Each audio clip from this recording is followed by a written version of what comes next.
ಸೀತಾ ಮಾತೆಯ ಪಾದಗಳಲ್ಲಿ ಕೊಂದು ಇರುವುದನ್ನು ಹೇಳಿದರು. ಇಲ್ಲಿ ನೋಡಿದರೆ ಈಕೆಗೆ ಕಾಕರಕ್ಕೆ ಕಾಣಿದ್ರು ನೋಡಿಗ ಮಲ್ಲಿಗೆ ಹೂವಿನಿಂದ ಸಲ್ಲಲಿತ ರೇಖೆ ಸೀತಾ ಮಾತೆಯ ಗಲ್ಲದ ಮೇಲಿದ್ದು ಹೇಳಿದ್ರು. ಇಲ್ಲಿ ನೋಡಿದರೆ ಈಕೆಗೆ ಹುಲ್ಲು ಗರಿಯಂತೆ ಕಾಣುವುದಿಲ್ಲ ತಂದೆ.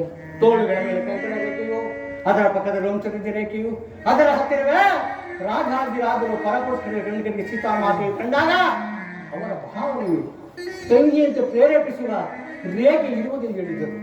ಆದರೆ ಮಾತೆಗೆ ಇರಬೇಕಾದ ಒಂದು ಕುರುಹು ಈಕೆ ಕಾಣುತ್ತಿಲ್ಲವಲ್ಲ ರಾಮ. ಈಕೆಯು ಖಂಡಿತ ಸೀತಾ ಮಾತೆಯಲ್ಲ. ಎಂತಹ ಅವಿವೇಕವಾದ ಊಹೆಯನ್ನು ಮಾಡಿದೆ. ಆಹಾ, ಆದರೂ ಈ ಪಟ್ಟಣದಲ್ಲಿ ಇಲ್ಲಿ ನೋಡಿದ್ರು ಮಾತೆ ದರ್ಶನವಿಲ್ಲವಲ್ಲ, ಏನು ಮಾಡಲಿ? ಕಳನೇ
ವೇಗವಾಗಿ ಹೊತ್ತುಕೊಂಡು ಹೋಗುತ್ತಿದ್ದಾನ. ಏನಾದರೂ ಜಾನಕಿಯು ಆತನ ಕೈಯಿಂದ ಜಾರಿ ಕೆಳಕ್ಕೆ ಬಿದ್ದು ಬಿಟ್ಟರೋ, ಆತನ ಆ ಊರನ ಬಲವಾದ ಇಳಿಸುತ್ತಿದ್ದ ಏನಾದರೂ ಮಾತೆಯು ಆತನಾದರೂ.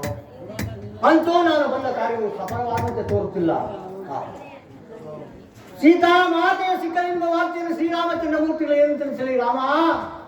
ಒಂದು ವೇಳೆ ಶ್ರೀರಾಮಚಂದ್ರ ಮೂರ್ತಿಗಳು ಈ ವಿಷಯ ತಿಳಿದ ಕೂಡಲೇ ಖಂಡಿತ ಬದುಕಲಾರ.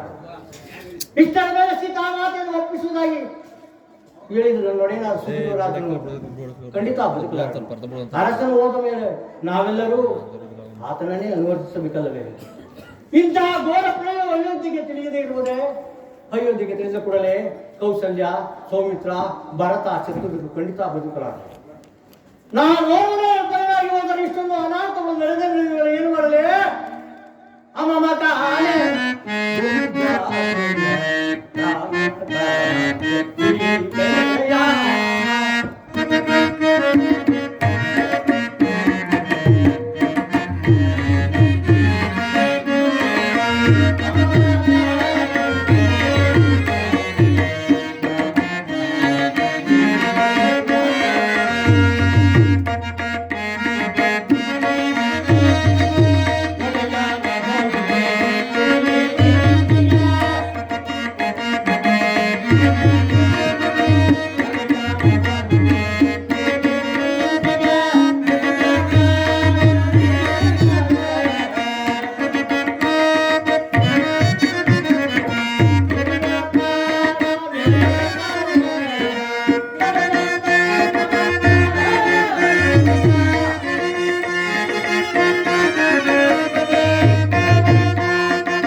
ಮಹಾ ಪಾಪಕಾರವೇ.